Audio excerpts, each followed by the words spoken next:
Hello साथियों, नमस्कार। स्वागत है आप सभी का। देखिए, वैसे तो रीजनिंग बड़ा ही प्यारा सब्जेक्ट है और बहुत ही स्कोरिंग सब्जेक्ट है और आसान भी है।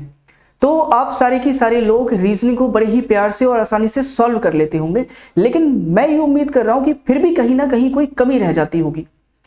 रीजनिंग में फुल टू फुल स्कोर करना बड़ा ही कंपलसरी हो जाता है आज के इस कंपटीशन भरे जमाने में, जिसमें कट ऑफ या फिर जो स्कोरिंग मार्क्स है वो बहुत हाई जाने लगे हैं। अब ऐसे में रीजनिंग को आप बहुत ही कम समय में और बहुत ही बढ़िया तरीके से निपटा पाएं, तभी तो आप मैथ्स जैसे तगड़े सब्जेक्ट में टाइम बचा पाएंगे।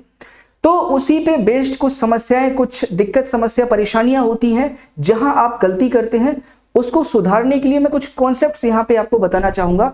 यहां पे मैथमेटिकल रीजनिंग का एक पोर्शन होता है बेटा। अब उस मैथमेटिकल रीजनिंग के पोर्शन को भी अगर आप पूरा डिटेल में सॉल्व करने लगोगे, या फिर मैं यूं कहूं कि रीजनिंग को रीजनिंग के तरीके से सॉल्व करने लगोगे, तो टाइम तो लगेगा ही लगेगा। ऐसे ही कुछ एक दो सवालों के साथ में मैं आपके सामने हूं, तो उन सवालों को हम कैसे डील कर सकते हैं, मैथमेटिकल रीजनिंग को हम कैसे और आसान बना सकते हैं, आओ देखते हैं। एक सवाल मैंने यहाँ पे आपके सामने लिया है। कहने को ये मैथ्स का सवाल है, क्योंकि भाई इसका नाम ही है मैथमेटिकल रीजनिंग। मैथमेटिकल रीजनिंग का मतलब हुआ जो मैथ्स में सवाल आते हैं वही सेम टू सेम सवाल आपकी रीजनिंग में भी देखने को मिलते हैं। अब इन सवालों को करने की हमारे पास में क्या अप्रोच होनी चाहिए? वैसे तो इस सवाल को करने का तरीका ये होता है जो नॉर्मली होगा कि 10 मैच में उसने औसत जो है 15 के हिसाब से रन बनाए हैं, फिर 4 पारियों का रन औसत अलग है, फिर अगली 4 पारियों का रन औसत अलग है और 2 पारियों का रन औसत अलग है। इसके बाद में ये पूछना चाह रहा है कि जो लास्ट के 2 पारियां है ना, इसका रन औसत अलग है नहीं, इसका निकालना है कि 2 पारियां जो बची हुई हैं उनका रन औसत क्या होगा। तो एक तो तरीका ये होता है कि यार 10 मैच खेले, 15 के हिसाब से रन बनाए, तो टोटल रन रहे होंगे 10 गुणा 15 बराबर 150। 4 पारी में रन बना रहा होगा 14 के हिसाब से, 4 गुणा 14 बराबर 14 चौका 56। फिर इसके बाद में 12 के रन हिसाब से रन बना रहा होगा अलग अलग 4 पारियों में, तो 12 चौक 48, तो 56 ये 48 ये बन के हो गया आपका 104। रन कितने बनाने थे सर? पहले ही बना चुका है वो 150। रन कितने बनाने बाकी है? 46 रन बेटा कितने पारियों में बनाएगा? 2 पारियों में, तो प्रत्येक पारी कितना?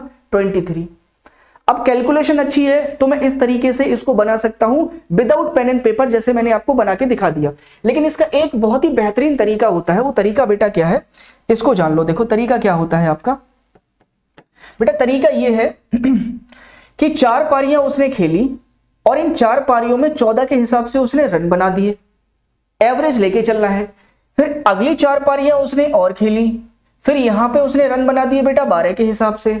फिर 2 पारियां उसकी अभी भी बची हुई हैं। इन 2 पारियों में कितने के हिसाब से रन बना दे कि ओवरऑल जब टोटल मिला के देखा जाए तो 15 के हिसाब से रन बन जाए। ओवरऑल जब टोटल मिला के देखा जाए तो 15 के हिसाब से रन बन जाए। यही था सवाल। अच्छा, इन वाली पारियों में भी 15 के हिसाब से बना होता, यहां भी 15 के हिसाब से होता, यहां भी 15 के हिसाब से होता, तो ओवरऑल 15 के हिसाब से हो गया होता। लेकिन ऐसा नहीं हुआ। यहां बेटा 14 के हिसाब से था, यानी ओवरऑल एवरेज 1 रन कम बन रहा था। यहां पे पारियां थी 4, 1 रन कम बना रहा है, तो प्रत्येक पारी जब 1 रन कम बना रहा होगा तो 4 पारियों में 4 रन कम बनाएगा।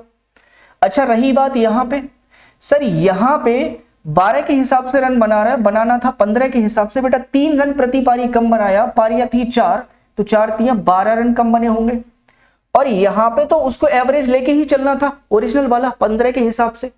तो 2 पारियां थी, तो यहां तो उसको 30 रन बनाने ही पड़ेंगे। यहां तो 30 रन बनाने ही पड़ेंगे। अगर यहां पे वो 30 रन बना देता है तो उसका एवरेज अभी पूरा जस्टिफाई हो नहीं पाया 15 के हिसाब से। पता है क्यों? क्योंकि यहां पे कुछ ना कुछ कमी थी। अरे वो लोग कमी थी कि नहीं थी, इसकी भी तो भरपाई करनी होगी उसको। सर 30 रन तो यहां बनाएगा ही बनाएगा जो उसका एवरेज चल रहा था उसके हिसाब से, लेकिन इसकी भरपाई भी इधर करेगा। तो 12 ये 4 ये, यानी 16 रन जो कम बना रहा है ना, वो 16 रन इधर उसको और एक्स्ट्रा बनाने पड़ेंगे।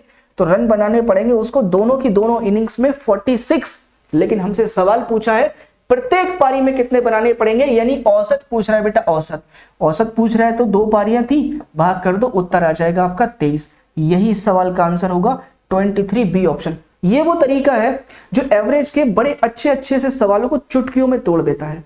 ऐसे ही और भी बहुत सारे सवालों के साथ में, बहुत सारे ट्रिक एंड टेक्निक्स के साथ में मैं आपके सामने मिलता रहूंगा।